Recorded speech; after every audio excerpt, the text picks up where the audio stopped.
विमान अपघात प्रकरणी ज्या शक्यता वर्तवल्या जात म्हणजे अनेक गोष्टींच्या शक्यता वर्तवल्या जात होत्या, आत्ता जो अहवाल आलेला आहे प्राथमिकदृष्ट्या काय दिसतंय त्याच्यामध्ये, जे संभाषण दिसतंय त्याच्यामध्ये फ्युएलचा मुद्दा समोर आलाय? नाही, हा प्राथमिक अहवाल आहे. EIBनं खूप चांगलं काम याच्यामध्ये केलं. 12 जूनला अपघात झाला आणि 13 जूनला एका दिवसाच्या आतमध्ये ब्लॅक बॉक्स शोधण्यामध्ये यश आलं आणि त्यानंतर EIBच्या माध्यमातून तो ब्लॅक बॉक्स जो तो डिकोड केला गेला, त्याचा फायनल डेटा त्याच्यातनं काढला गेला आणि गेले 1 महिन्याच्या आतमध्येच त्याचा एक प्राथमिक अहवाल त्यांनी दिला आहे. हा काही अंतिम अहवाल नाही आहे, त्यामुळे आता त्याच्यामध्ये अधिक काही बोलण्यासारखं नाही. पण जे काही संभाषण समोर आलं आहे, जे काही त्याच्यामध्ये आत्ता प्राथमिक जी चर्चा झाली आहे किंवा अहवालात काय आलं आहे, ते EIBचं हेच म्हणणं आहे की हा अंतिम रिपोर्ट नाही आहे. अजून खूप काही त्याच्यामध्ये चौकशी बाकी आहे. खूप काही गोष्टी पुढच्या चौकशीतनं समोर येतील. त्यामुळे ही एक ऑटोनॉमस अथॉरिटी आहे. त्यांच्या कामामध्ये कुठे इंटरफेरन्स केला जात नाही. त्यामुळे इंटरफेरन्स केला नाही म्हणून निष्पक्षपणे ते चौकशी करतायत.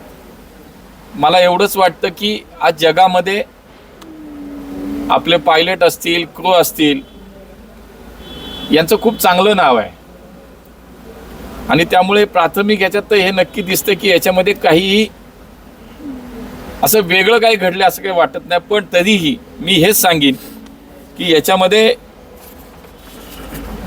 विनाकारण काही वेळेला अशा बातम्या चालल्या जातात की ब्लॅक बॉक्स हा विदेशात जाणार, विदेशामध्ये चौकशी केली जाणार, त्याचं हे केलं. पण आत्मनिर्भर भारत यालाच आपण म्हणतो की आता कुठल्याही प्रकारे इतक्या ॲडव्हान्स टेक्नॉलॉजी, ॲडव्हान्स असलेल्या लॅब्स आपल्याकडे अवेलेबल आहेत. त्यामुळे पूर्णपणे देशामध्येच त्याची या ब्लॅक बॉक्सची चौकशी झाली, त्याच्यातला डेटा काढला गेला. मला एवढंच म्हणायचं की कुठल्याही आधारे चुकीच्या विषयात इतका सेन्सिटिव्ह विषय आहे, संवेदनशील विषय आहे, तर थोडी आपण सगळ्यांनी पण काळजी घेऊया. अजून बरंच काही पुढच्या अहवालात येईल, पण माझा प्राथमिकच हा सगळा अहवाल आहे, अंतिम अहवाल नाही. त्यामुळे याच्यात आत्ता काही बोलणं योग्य नाही. पण पुढच्या काही काळामध्ये अजून त्याच्यातल्या सविस्तर माहिती आपल्या समोर येईल. अंतिम अहवाल नाही. अंतिम अहवाल असेल तर आपल्याला काहीतरी निष्कर्ष काढता येतो. ह्याला आता निष्कर्ष काहीच काढता येणार ना, का आता हा प्राथमिक अहवाल आहे. बघा, वेळेच्या आधी 1 महिन्याच्या आतमध्ये प्राथमिक अहवाल येतो. हे आपल्या संस्थांचं यश आहे, EIBचं यश आहे की एका कमी वेळेमध्ये इतकी चौकशी, ब्लॅक बॉक्स मिळवणं, तिथला तुमचा व्हॉइस रेकॉर्डर आहे तो मिळवणं, हे सोपं काम नव्हतं. ज्या ठिकाणी खरं तर पाहिल्यानंतर लक्षात येतं जेव्हा आम्ही तिथं जागेवरती होतो, हे सगळं शोधणं. बघा, मागच्या काळामध्ये साधा हेलिकॉप्टरचा ॲक्सिडेंट जरी झाला देशामध्ये कुठे, तरी ब्लॅक बॉक्स हा बाहेरच्या देशात पाठवायला लागायचा. आता ते नाही होत, आपल्याकडेच सगळं होतं आता.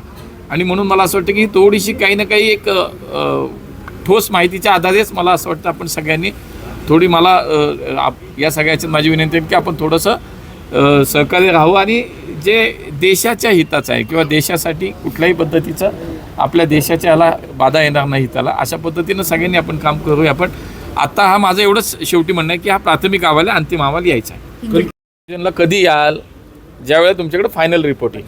ते फायनल रिपोर्ट नाही आली, फायनल रिपोर्ट नाही, तर हे प्राथमिक अहवाल आहे. त्यामुळे आत्ता ती माहिती आहे ती सगळ्यांसमोर आलेली आहे. त्याच्यातनं निष्कर्ष काहीच काढू शकत नाही आपण. त्यामुळे निष्कर्ष काढायला आपल्याला अंतिम अहवालची वाट पाहावी लागेल. घ्या परदेशात भरारी, तेही सर्वसामान्यांना परवडणारी. 1 रुपया भरा आणि थायलंडमध्ये फिरा. सचिन इंटरनॅशनल घेऊन आले आहेत जगातली सर्वात स्वस्त परदेश टूर. पूर्ण 5 दिवसांचं पॅकेज आता फक्त 32,999 रुपयांमध्ये. पॅकेजमध्ये विमान प्रवास, हॉटेल, ब्रेकफास्ट, ट्रान्सपोर्ट आणि प्रेक्षणीय स्थळे. सचिन इंटरनॅशनल 18 वर्षांपासून पर्यटन क्षेत्रातील एक विश्वसनीय नाव. सचिन इंटरनॅशनल सोबत मनसोक्त फिरा. संपर्क 7767989898.